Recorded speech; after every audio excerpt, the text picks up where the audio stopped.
mi som ni le paruk kan lu ta kan lo trananga hun han darbi tuk han ruwa ta han bo pel lu tuk teng te po hi alo lut ma sa te an za oma chu wangin alaron in khom tu te chun ron lut le zel tura ngai mei ila thange ama sa in pathian thu ilo ngai thang u tanchin thar zo hana zia bung som pali chang som hi le pasari atangin thamuan na ka hnu chia cheu keima thamuan na ka pe cheu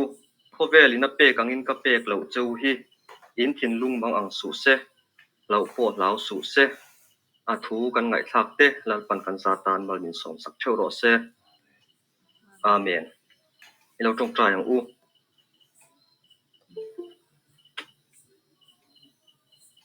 lalpa kan pathian min mangai tu Shripui lengkara po zan ina Christian thalai Paul chol hun not branch te hun thatak min pek le wangin kan lo me kan ma huna hun khir tunaya hun khir le boruak thalo te po tong don ma ila I thamuan na kan chan zel theinan nangma chau ena I du dan chaw anung zel thei turin min kan puyang che heng tei fa pai so Krista mingin karon di la che amen tuna chuan secretary thupuan ilo ngai thang u zana hei online khom kun thatak pai kan nei le thaya pathian kai shona le ven na kan zana wanga waning lom thu sei la zana kan khom min shoi tu hi wel mon chana branch secretary ani a zana kan khom tan tu tur hi tangwal mal som kima ani do ani tu sei tu tur hi kan assistant leader tangwal h lorem puya ani do na tin hei ba ka hianin pon tur tlem awma chu pon chen zomanga hei November ni som ni le pasari hianin blood donation kan nei dona kan branchin ami turata na kan hei thak khat chuang or la oma in lak fit na hun thatak mai kan la nei khan lawin lak fit ila atam thayang bedin thisen kan pe thena turata na kan taksa si se de khala ngai poi moila che teng chonin ma lo lai la tho me tin hei zan ina hei mi som ni le pa zan mi som thum patni bor gan lu to le hai tre min hai online khom hi eng tik thenge ting hen hun kan man don kan fe che lawa te ti ruala kan han puan tel du chu hai tan hun dariat ti an china in lama ong mun tangin kanin khom mani bukat le min tan hun hi ngai poimo thar taila in khom tlai bok online in khom in mo tanga in khom tur tlai bok khachu te min discipline kha te min han mani po kha hanin siam rem ta devila thawme tewan chonin tan hun kan tia kan tan sak te tu ta na mani kha te min lawin what sei lok in devila thawme ti zong kha kan pon thei te ni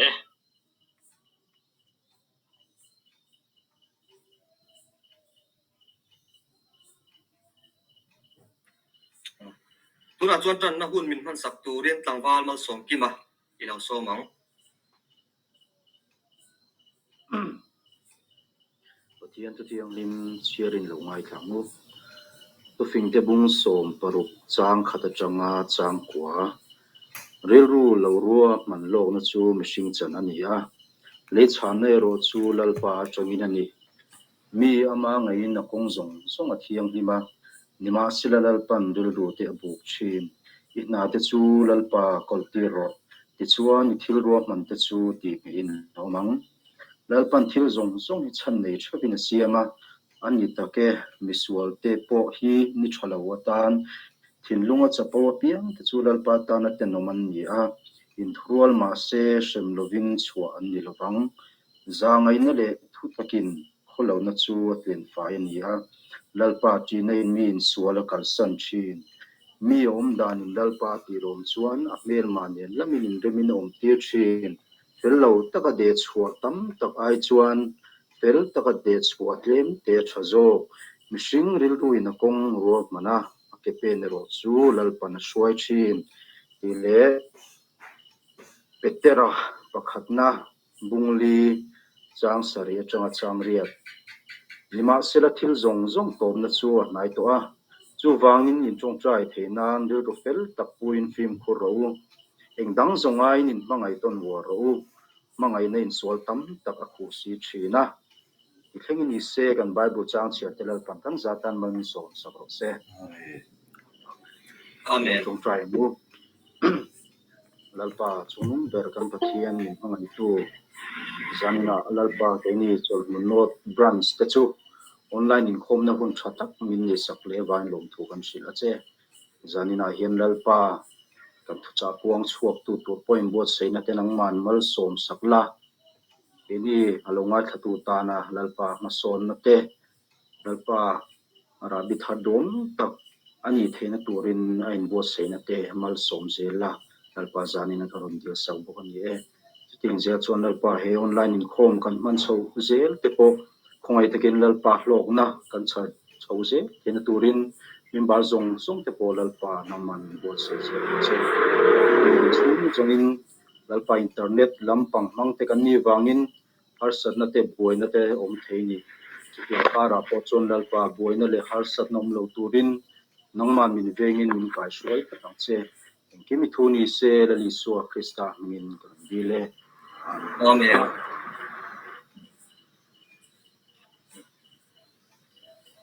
Zanina tlamwal mal som ki man kha tan na hun thatak ni ron kan sak theya alom le a ani hi tuna home isolation a me kan ni a voin lama result te a chuaka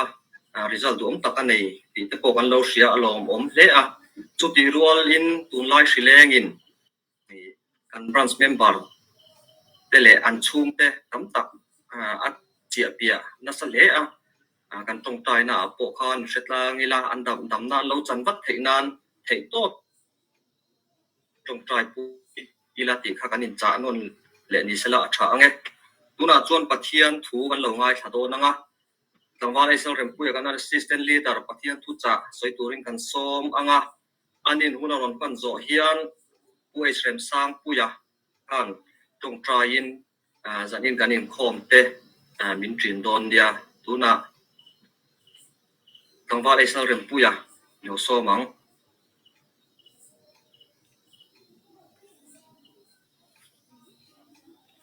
okay zanina hun thatak mai kan nei le thei ta ka wangin lo oma nama sain pathian thu ni lo ngai thang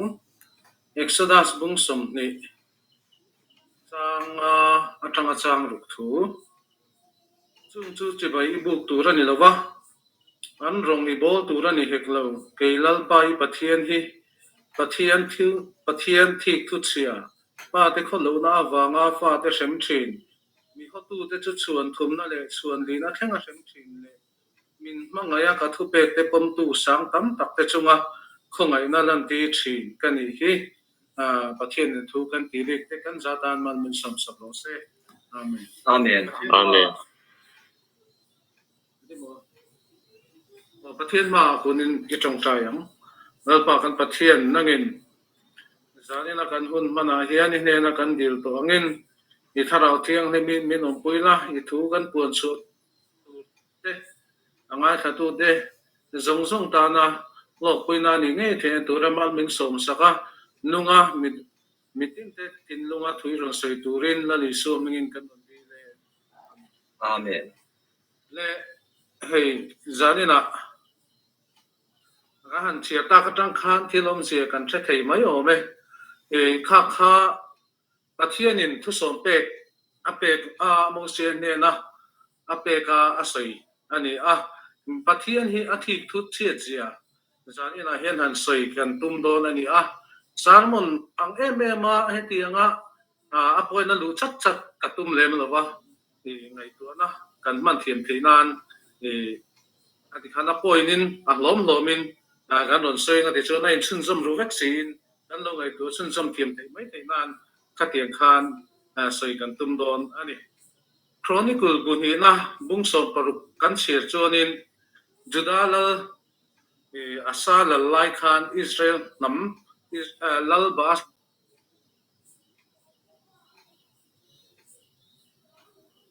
asai aro khachuanin lo do kha zom vak lo aniang surya lal ben hadada ne na khan lalpa ina pathian biakina enge ni rangkachakle rangkaruate khang te le lalina mi te khom khan pe in rimna asiam puya Surya ram chu anin Israel chu an ron be ka thut mai Israel khanin khatianga puntang tanga be na aton ta ka wang khanin judaram po kha be thei lovin Israel al kha bahasa kha atir le ta ani lala sa in do dan hi atik tik man dan hi afing le moya sum le pai tangkar ruwa le rang ka chakte mangin ami te nunna pakhat ma chan lo khanin in do na an ne ai tek tik hi afing le ina siata hi pathian kha na lo hrenga alom hau si lo ni pathian ka chuanin rang kha na zo nei anania kha lal asa me la khan atira ichun hanania kha ni lal asa kha ansil hauta alamaril rudik tak putu te chunga achang zia tilang turin khovel zonga lalpa mi chu aleng ruai thina ni tuna china do inei reng tong te nan chun zom ta pathian khanin asamala rang ka fing ati ve hau lo maya fing om takathila la kha ama ro chu ama arin cham lo wa khat pathian kha ati thu kha ron ti chetario maya tuna chun do inei reng tong ama po in do na la ka ta chan chuak to chea khami chan chuak thei tu chika kalapa ngai renga duna kalam ron hoi lewin surya lam di hoi veya do inei reng tong ti khan pathian khanin aron zil hauta ani an ngai khak ta angin khovel thila fing takati ai chuan pathian du zong pathian rin mai pathian du zong ati pathian rin mai hi pathian lom zong tak ani ti kan the thei don ani chuan kan ram din hun tun lai kan ram din hun han ani la nat na sik mi ta mu tham lo hianin kan mi mal kan khotlang kan ram kan nun phung le kan ei sun na nasa takin ahmawa covid do na tan hianin sarkar NGO te to khan le mi malten thei to kan so he ako sarkar an thei chuanin khovel puma lockdown ber nin asoi hiala chen khat chuna kan se ve che lawa mi dam ho hianin tia re nge lockdown an tuan ti te chen khat in ti se de wena an soyang chuan rei ber ani an tia che tiang khop chuan lockdown te ka han puang dan kan zama mai tum lo chu chu ti khati sem tur tin sana rei to kan curfew boka thiamam angin sarkarin ma ala NGO lampot an changa task force te tangin sura sa thima war po thlowin le mi mai sen po to tong hia han tong hia khop khanin an duty chu tiang chuan kan changa tin thing tlang lama po an khol du do na get pakhat po siam du to loin pak ni te an siama khati chung po khanin se chu alu tho thowa an ko se chu na lu chil tho ani tin ko thang te po kan thei to pin kan changa pathian al chungin chongai ten kan trong trai ro ram pum buap trong trai na te kan ti tin chu mai ba ka kan in ti chak ton na ber pi in po khar hialin kan the si kiam the na turin ma kan la pathian po kan thei chin china kan boka ni ma sala si hi kiam chuang hau lo in apung tu le mo kan ti la hin hei bia kin kan hong le tamau mai boka kan malak da la hin le enge ni le lam zong han sei chut chau thu baro e po ti thei hi o me chuan kan mi zo dan kan society kan mi zo customer lo kan ti chiat ni chat ni kan in len pui dia thin na po ngai pui mo zo le win he si la wa wang na mo he si apun se tu dan na ni pa formin kal thei za te ka hanin bit tu ka kan mi zo zia bet lat mai pathian phaka zai te khor len pui ti te kan thau tha tok hiala khatiang khop chuan si do na ko ngai hian ma kan la chuan heng mai ba ka kan pathian chu sil tu la tak tak chen khaten kan ram ria si lai thevin an fa ani pon an puang thowa khatiang khan ma an la an vakal chu ka mai ro chu hei so lu tuk lo ko ni mai the kan rama si ron lu ta si chu kan la do ne lem lo ni chuan alang ani heng kan malak na tam tak khang lo ko ka sei tu tam tak o ma si he mi hri kan do ne na tur le kan kai lo na tur ma kan lak na ani kan khotlang kan taksa kan rilru kan nun phung kan sum le pai na satakin he hri hianin min monga kan nun dan phung sim le kan thara lam nun kheng hianin he hri hian na satakin min mong ani ti chuanin SOP ka han ti te social distancing kan ti te face mask hand sanitizer ti te mi zo tong ang mai kan thiet pha to kan sela em maya chuan kan pathian thu te ka han ngai thla YouTube lama te crusade te home crusade te lein TV lama te chunga chun then khat lain du tho takin kan si hi pathian min sem na ani ange ti tu lama han ngai thei don khopin thu te kan soya then khat lain biakin kan khar wang ani te po ka han ti bo ka thu aleng vel nuai mai ha tai hianin enge ni kan Bible hian asoi he tiang lam panga hian enge Bible hian thu alo soi ni ti te po kan ngai tu thei nan zai na khan kha ka han sei ta ka tang khan la sa tang khanin ngai dan kan siam thiam mai o me chuan ka thil ru chuanin thil alo nu thina he hri kan lama SOP kan som that ang ta hi chuanin pathian hi lavela thu te zom thai la rin na ko nga hian ma kan son o mang o ka ti thina hri kan lava mai tuam lo chu mi sin na mai tuam lo chu mi kan nga ya in social distancing zom lo chu mi mola kan nga ya ka tiang khan pathian thu zom lo chu mi mola te han ngai ngam ta ila ka tiang te khan han ti deu mai chana te min an zom lo chun he SOP ti te kan in kam khat maya ka tiang te khan ni pathian thu zom lo te chu mai chana te bo hin han in kam khat ngam pe la chu kan so pui so lang ti te ka ngai to na hian oma in mani virus mani chun re nong thei lo wa wa in na wa ngen chan tha ani anga ya he mai po hi he federal sarkar thil ti thei tak te le mi sing thiam na sang tak te po hian kan chei ne lo wa kan buan ne zo lo wa vaccine ka han ti te la hi hei mi zo ram pu ma kan lak na sat ang ngai tu chuanin lo nu tuk lo mon le ti thei na te oma cái tiếng cá ra hianin he hri hin na sa taka min sei sak thei lai he pa lei le van siam tu pathian ro pui riang ngai tu chuan an te mangila ama nei pa nan te mang ila alo mom hian ka ringa tin kan chau thu baro han ti la tong moi lo ni lo wanga he hri hi chen pui thiam kan sir te angai ta ni te ka han ti a di reng mai ka ril ru chuan he hri chen pui thiam ai chuanin pathian ne na he hri ne dan hi thiam ti a thei ka ringa kan Bible a po hian om ka ringa pathian mai hi ani mai kan pathian ne na ti thei em mai ne Mizoram te he apung ka han ti a Kerala ne apung na sa me apun re thi asang me maya vai ho hi a han soya an soi dan chung tak ni mo kan chalo kan fi ve lo ba he mi an pu zaman thei lo lau nu tu hian an testing kal na hian an in test na hian an lei mo ti te na zu khol se ma an na ko te po thuk ta ka khol lo hian na ko lang ve an khol se ma an in test mai ka ti ka chunin positive ka har riu thina an te khang te ka anim ni lo vem chu kan chelo ba ne an ta hiam hiu maya mi zo na ma hian khati ta ka kan tun hi na chan hi enge a chan hi a om hi a ri nom plat maya tu ma kan mo pu tu chuang an nom lo ba kan zawai hian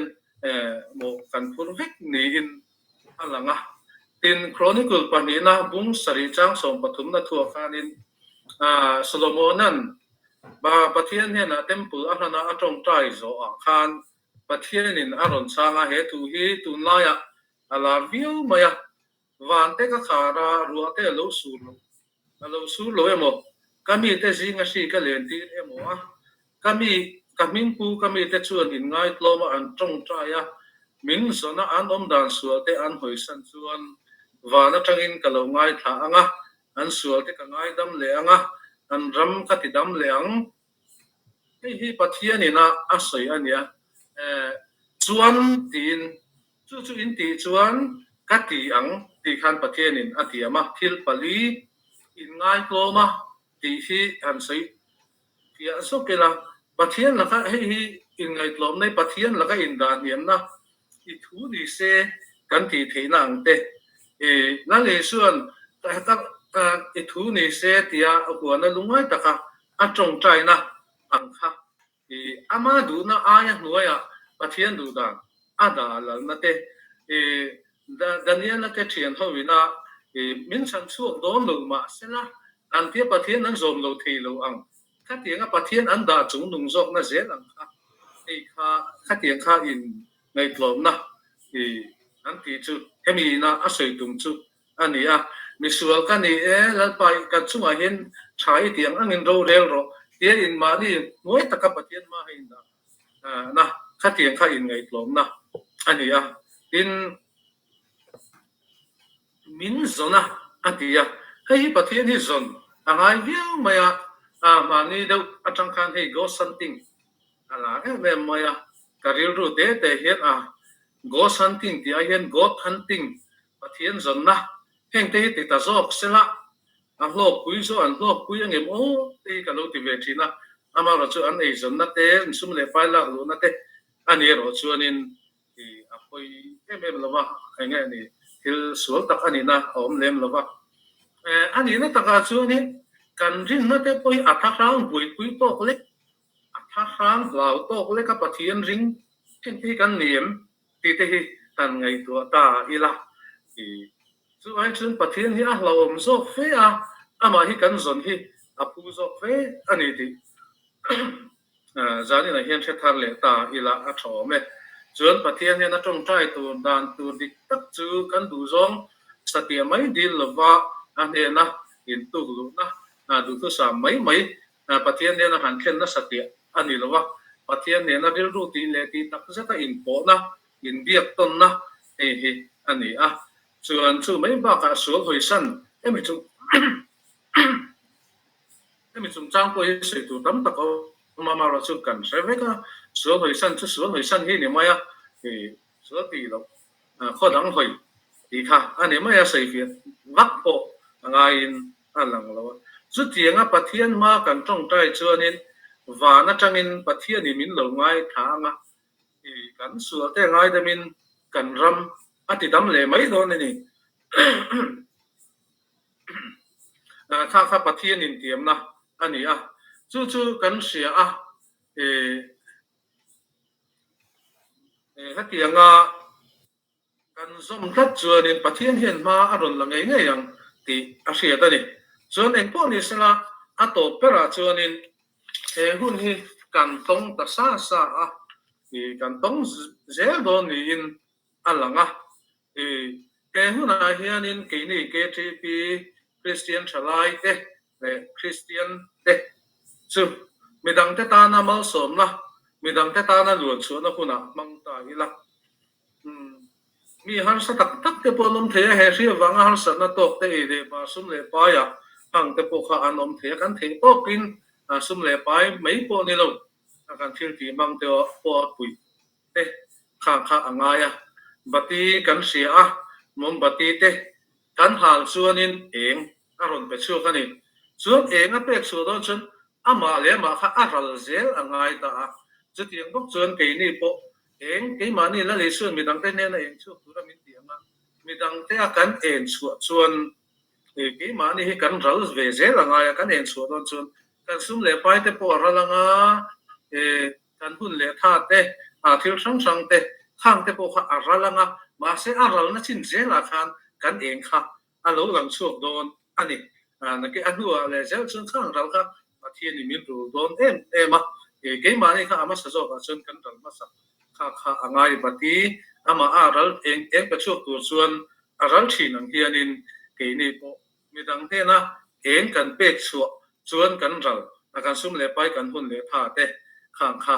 angaya chu la le suan thu min chang hian hun hi en suan rem chang te ami mo lang te abran KTP am ten mang so zel ta ila alo mo tang to pera chuan thil zong ro chunga ro re tu chu pathian ani anin tha atiang zelin ro avela chuda sun amen ti thei tu kan tran zel hian kan nun hi aha dam don ani khang kha kan soi thei to chu ni mai sala pathian thu kan ti ri te kan za tan mal min som sa Amen. Amen. Pathian thu thatak kan ngai tha a alom le ani ei zanina hian kan in khom tam lai ber khan mi som thum le pahni kan nia zan dang e kan phalo riu meya in khom le peka chuan zanina running khom ei chuan tan han la le zuali la member hui khom konga chu kan rong bol na pon ni a tun la ya chuan chu tiang bak chu rong bol na han kal pui thei lu tu kan ni lawa kan thei ang na tok le kan phak ang na tan la zual so turin kan in som ni se la thange tuna chuan kan in khom thong trai min trin turin u ei sem sang puya ilo som u